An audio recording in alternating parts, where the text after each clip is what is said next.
I want you to introduce this because I'm going to go off. Here we go. So, if you guys have not heard already, New York City Mayor Mamdani says in order to balance New York City's fiscal spending, he will be forced to raid the rainy day fund, retiree trust reserve, and raise property taxes. So, Mayor Mamdani threatens nearly a 10% New York City property tax hike if the state won't tax the wealthy. Now, it's important to understand that he defines wealthy as an income of $1 million. Okay, so let's keep that in mind. Okay. So, he unveiled his budget plan. He needs $127 billion for the fiscal year. And there's a $5.4 billion gap. So basically, he kind of has the money, but he needs $5.4 billion more. So all of these things is not just to get like an exorbitant amount of money, even though I feel like $5 billion is. Yes. But that is the goal. So what's your problem? So it looks like the 9.5% increase still wouldn't be enough. So that'll raise roughly $3.7 billion, which is why he has to raid the rainy day fund and the retiree reserve. My thing is, so you are a lot more involved in this story in the mayoral race and all of that, and you kind of put me a hip to even the whole Mamdani thing because you're from Jersey. New York, that's and right I went there. to college in New York. You went to college in New York, so you got you have a dog in the fight at least. I don't. I just was looking at it from a pure economic standpoint. Yes. He ran against Cuomo, right? Yeah, he ran. Yes, Governor Cuomo, Cuomo, he ran against former governor of New York, Cuomo. And for one, I thought Cuomo was going to win. I think Cuomo thought he was going to win as well. He was a little arrogant and didn't post on social media. Like, it was a lot, right? Yes. I'm happy to see Mamdani come with a fresh message, whether I agree with the message or not. It still was a fresh message, and the Democrats have an issue with that. They got the same old tired. Yes.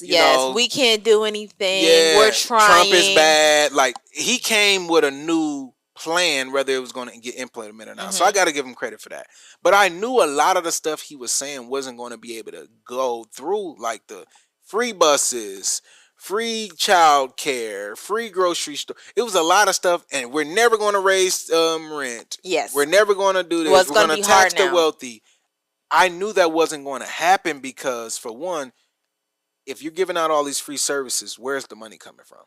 Even if you tax the wealthy, okay, let's say they tax the wealthy. I think he said a proposal of 2%. Yes. Okay, here's the problem with that. A lot of taxes, like when you tax people, a lot of the taxes in New York is like on ordinary income, right? So for one, a lot of rich people don't pay ordinary income taxes.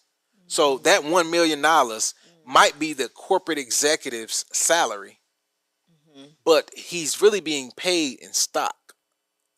So you can't tax the stock. Yeah, so you're not really that's taxing, a loophole too. Exactly. You're not really taxing the real wealth that can raise the $5 billion that you need. You're taxing the ordinary income. Okay.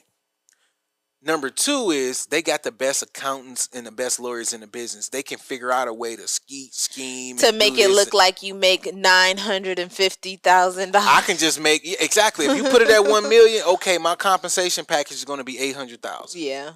And now it's like, well, we're not paying the tax anyway. So they have the resources to skirt the law. Whether I agree with that or not, they're going to do it. We already know they're going to do it. For 2% more? Yes. Okay. They would literally, it's not necessarily about the 2%. It's about letting you know who's really in charge. And who's really in charge is Wall Street, the money. HBIC. You see what I'm saying? And another reason I knew this wasn't going to get passed is because free.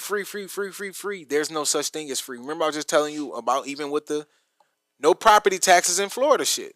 They're going to it's going to be another way that they're going to get that money out of you. Sales tax, or some people are even saying like going up on using the revenue from like new businesses, from new marijuana businesses and things like that. Or like even in Florida, for example. I mean, not in Florida, in Texas, for example.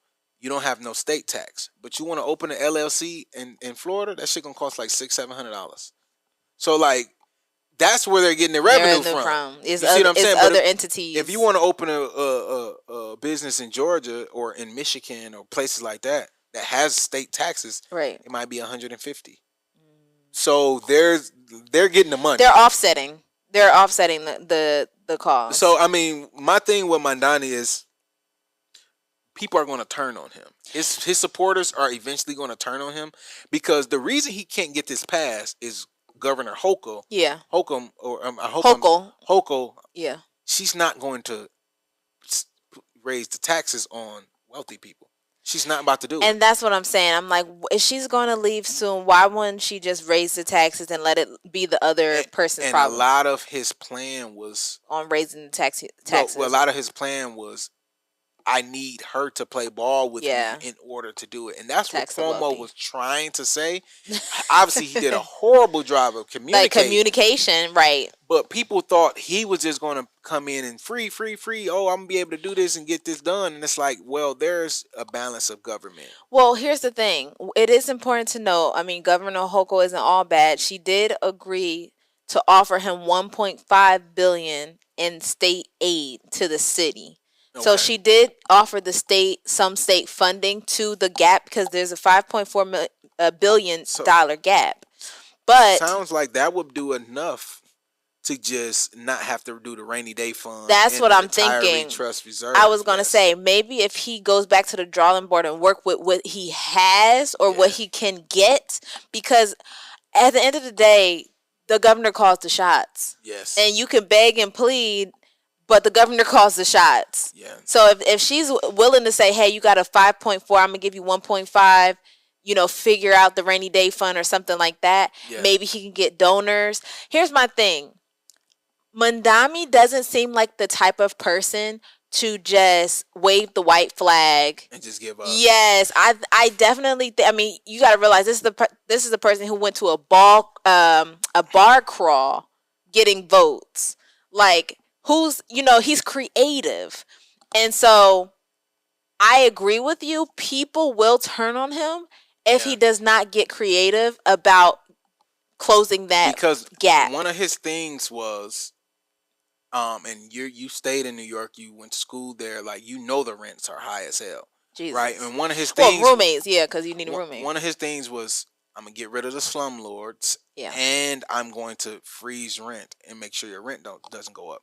So if Hochul, the governor, doesn't play ball and tax the rich, he's going to be forced to go up on the property taxes. You mentioned this. A lot of people in New York don't own properties because it costs so much to own a property. I used to be a banker. People have good jobs. I'm like, oh, damn, man, you a teacher, you this, you that. And they try to get a house, and I'm like, you don't qualify. Like, you don't qualify. You need to qualify for $800,000 to get that brownstone or whatever back in the day. And they like, damn, like, me and my husband work good job. We don't qualify. I'm like, I'm sorry, no. No, you're going to be renting. And the taxes. For probably the rest of your life. It's a lot. So I say that to say, if they raise taxes on the owners of these properties. It's almost a way of him skirting around the governor. Mm-hmm. Because I'm not going to say all people who own property in New York are wealthy. But I'm going to say a lot of people who own property in New York are wealthy. Yes. But I know where you're going. Go ahead. So, okay, if y'all raise taxes on the property, and then a lot of these wealthy owners, like you said, because everyday people walking around can't afford it. So it's the wealthy owners that's going to have to pay the taxes. So they're going to say, all right, well, we're just going to pass that on to the renters. Now that goes up. And guess what? Because the rent is going up, I'm going up on the rent, but I'm not collecting that revenue. I'm only using that revenue to offset the taxes. Well, now I'm going to turn into a slumlord. I'm never upgrading the property. I'm never doing this. I'm never doing that, because only way I can get my return on investment is by raising the rent. And if he got rent caps on everything, it's not going to work. So really what they need to do is build more and incentivize more builders.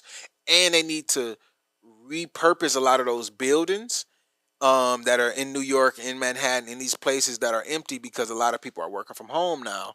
They need to repurpose a lot of that real estate, but that is so much red tape in that. It's going to take a lot of time. It's going to take a lot of time. So it's kind of a chicken and egg situation. Like you raise taxes, but you don't want people to raise rent. You have to raise rent, and then you want people to upgrade their property, but they can't upgrade their property because the revenue is going towards the offsetting the taxes. Yeah. So nobody's really winning in this Who situation. Wins?